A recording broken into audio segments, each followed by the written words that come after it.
राष्ट्रीय वेक्टर जनित रोग नियंत्रण कार्यक्रम के अंतर्गत फाइलेरिया मुक्ति अभियान को प्रभावी बनाने के उद्देश्य से मीडिया सेंसिटाइजेशन कार्यशाला का आयोजन 5 फरवरी को नागपुर स्थित होटल अशोका में किया गया।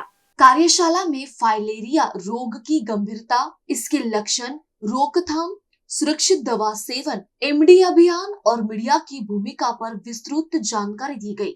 विशेषज्ञों द्वारा यह बताया गया कि किस प्रकार सामूहिक दवा सेवन से फाइलेरिया को जड़ से समाप्त किया जा सकता है।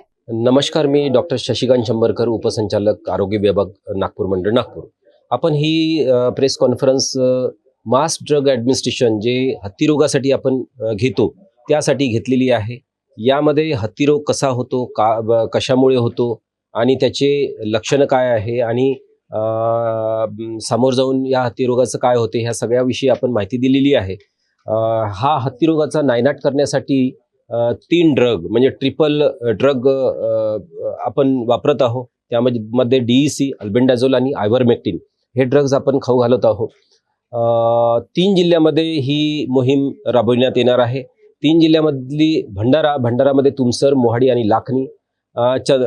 3 जिल्ह्यामध्ये सुद्धा काही ब्लॉक्स, पूर्ण जिल्ह्यामध्ये नाही, कारण ऑलरेडी आपण काही वर्षा अगोदर सगळ्या जिल्ह्यामध्ये राबवली होती। आता हळूहळू आपला हा रोग कमी होत आहे आणि फक्त काही तालुक्यापुरताच राहिलेला आहे।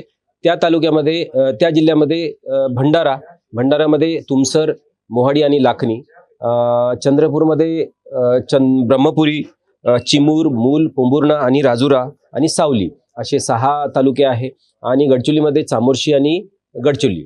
तर या तालुक्यामध्ये आम्ही हा प्रोग्राम राबवणार आहोत आणि मी आपल्या वतीने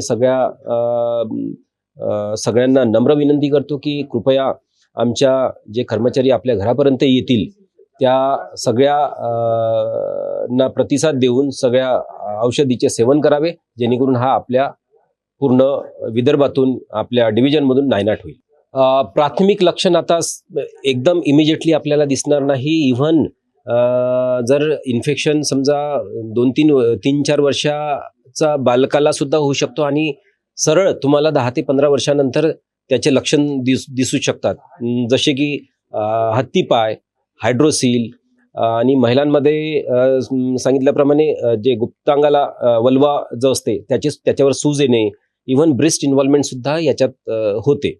तर हे एक मुळात म्हणजे लक्षणं आहे आणि सांगायचं तात्पर्य म्हणजे यामध्ये उपाय नाही, म्हणजे म्हणूनच प्रिव्हेंशन, प्रतिबंधच हाच खरा उपचार आहे। Prevention is better than cure हे या रोगाविषयी एक चांगलं वाक्य असं म्हणता येईल। जे लिस्ट असते त्या लिस्टनुसार जे घरी असेल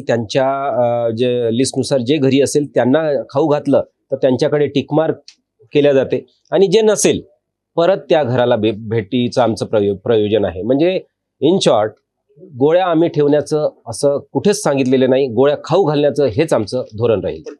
आम्ही टायमिंगचं सुद्धा, तुम्ही बरोबर प्रश्न विचारला, टायमिंग बाबत सुद्धा आम्ही फ्लेक्सिबिलिटी ठेवलेली आहे।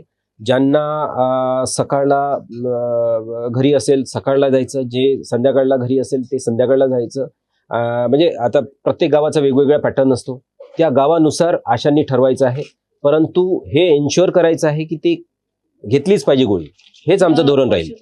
निश्चितच गैरसमज काही लोकांमध्ये आहे की या गोळ्याने साईड इफेक्ट होतात आणि ताप येते, पण आताच आपण कॉन्फरन्समध्ये बोलल्याप्रमाणे ताप येणं हे चांगले लक्षण आहे। म्हणजे निश्चितच ते ताप आला म्हणजे आपल्या शरीरातील कृमी म्हणजे मायक्रोफॅलेरिया हे पूर्णपणे नायनाट झालेलं आहे। ते नायनाट झाल्यानंतर जे टॉक्सिन्स येतात त्याच्यामुळेच ताप येतो आणि इतर साईड इफेक्ट येतात। मेजर साईड इफेक्ट कोणतेही नाही, एक्सेप्ट फक्त जेवण न करता जर गोळ्या खाल्ल्या तर नॉशिया, वॉमिटिंग वगैरे होऊ शकते, बस तेवढंच।